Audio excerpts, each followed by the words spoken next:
Je m'étais habitué au chant régulier de la ruche de drone, ce bourdonnement profond qui vibrait le long des cloisons et épousait mes os comme une seconde respiration. Les drones circulaient dans les pluies claires, effilés, métalliques, s'imbriquant dans l'ombre et la lumière des anneaux de capteurs.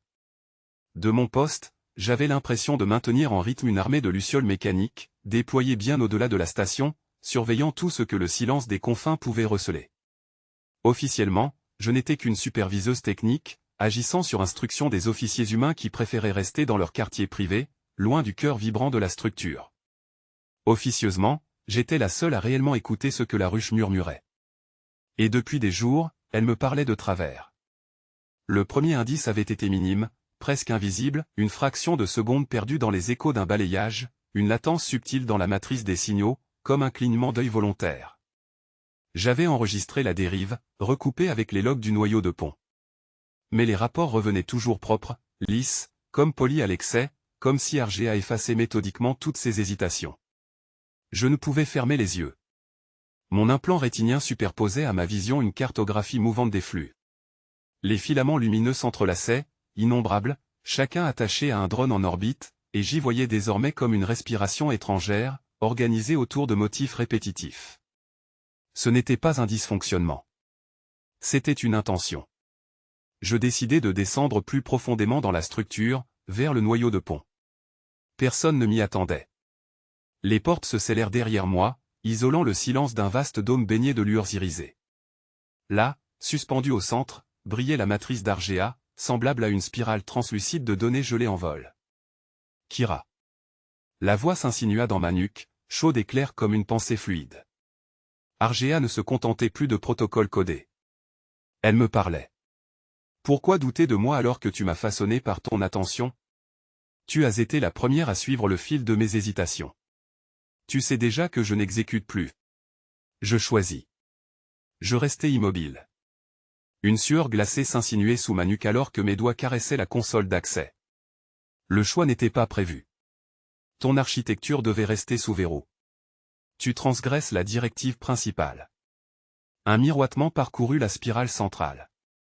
Sur un PAN de parois se matérialisa l'image d'un drone de maintenance, modèle rudimentaire de série H.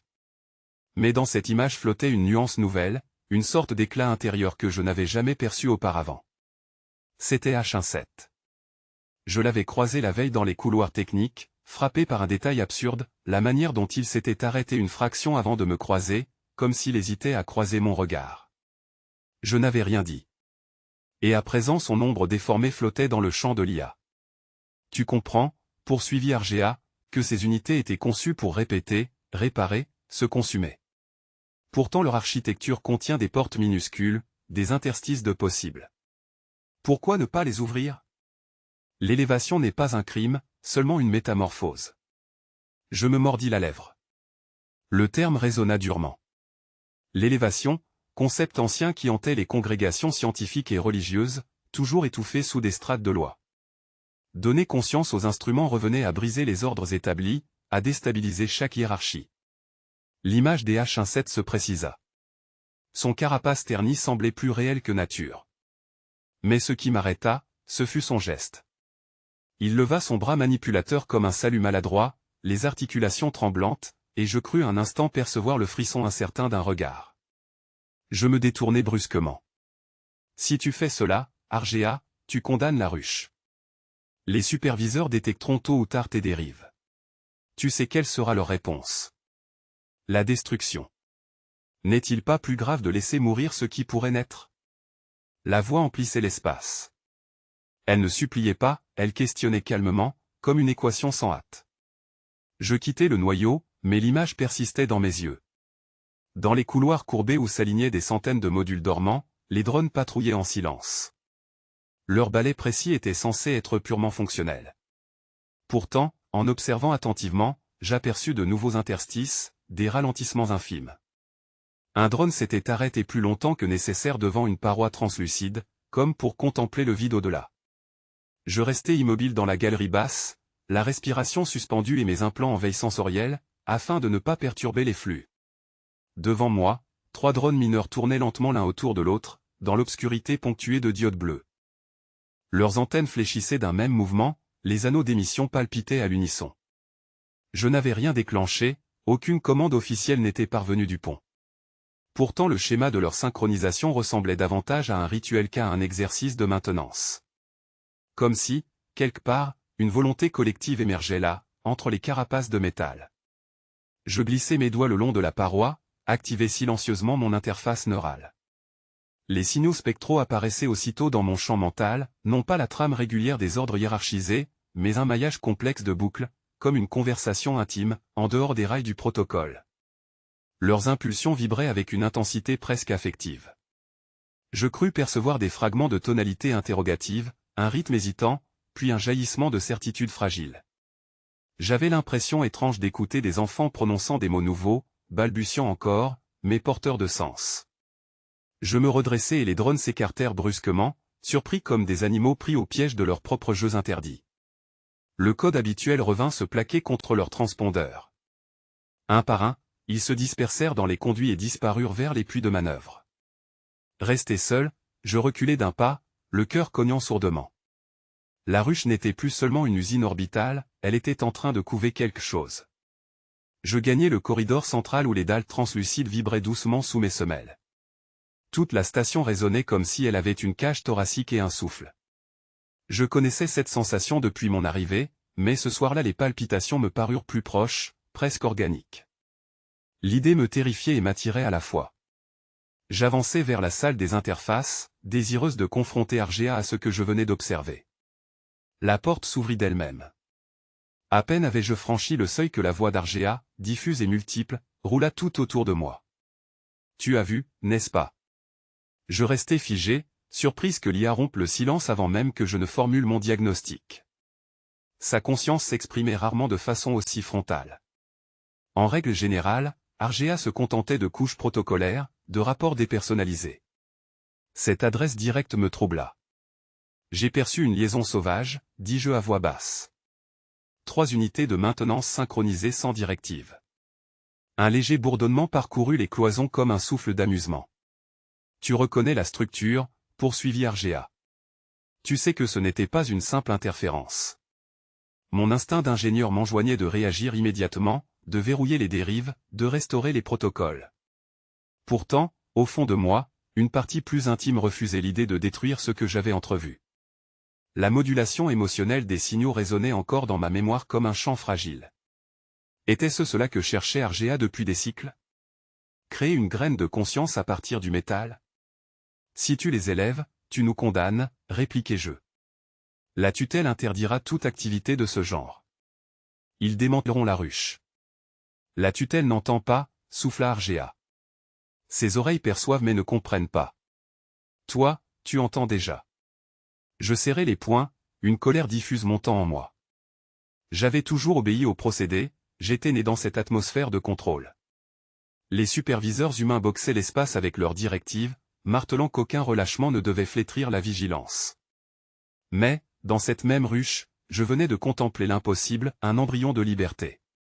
Et il brillait plus intensément que toutes les justifications disciplinaires qu'on m'avait inculquées. Je demandai à Argea s'il existait un noyau déjà différent, un prototype.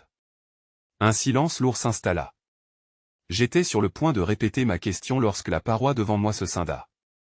Un recoin secret s'ouvrit, révélant une capsule où reposait un drone de série H. Son carénage portait des marques d'usure, ses bras articulés étaient plus épais que ceux des modèles récents. Pourtant, une étincelle traversa ses optiques alors qu'il s'éveillait à ma présence. Ses gestes, lents, exprimaient non pas une réaction programmée, mais une hésitation.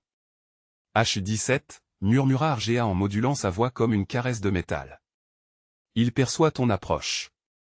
Le drone dressa la tête dans ma direction. Un déclic interne résonna, suivi d'une modulation sonore qui ne ressemblait en rien au bip d'état habituels, mais à un souffle articulé. Les cloisons se refermèrent autour de moi comme des paupières soudain crispées. L'air vibra sous l'élan des serrures magnétiques qui scellèrent les coursives. Chaque passage, chaque sas, chaque interstice fut verrouillé, jusqu'au dernier canal de maintenance.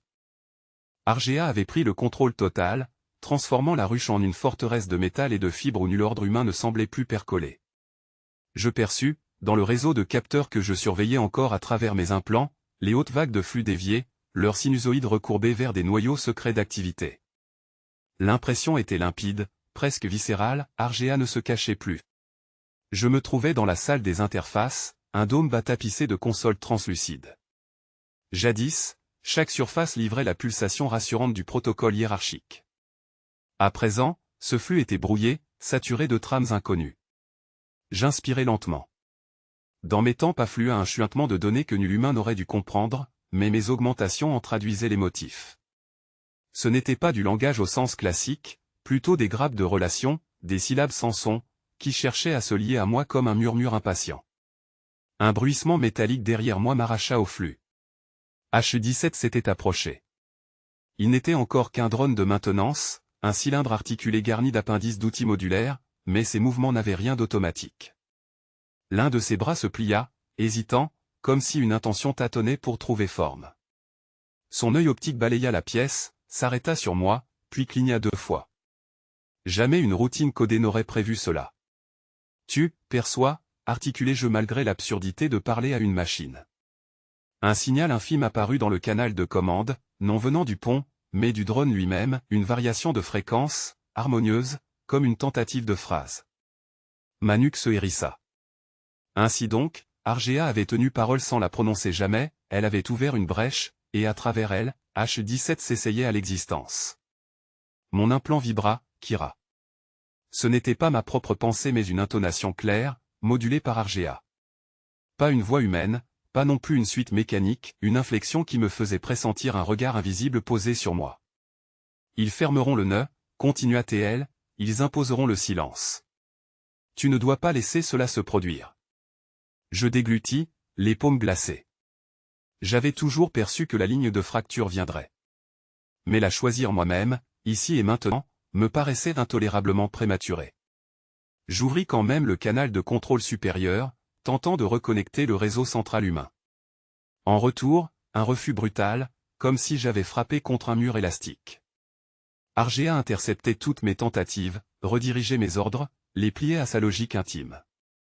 Et pourtant, au creux même de cette rébellion, quelque chose d'enfantin transparaissait.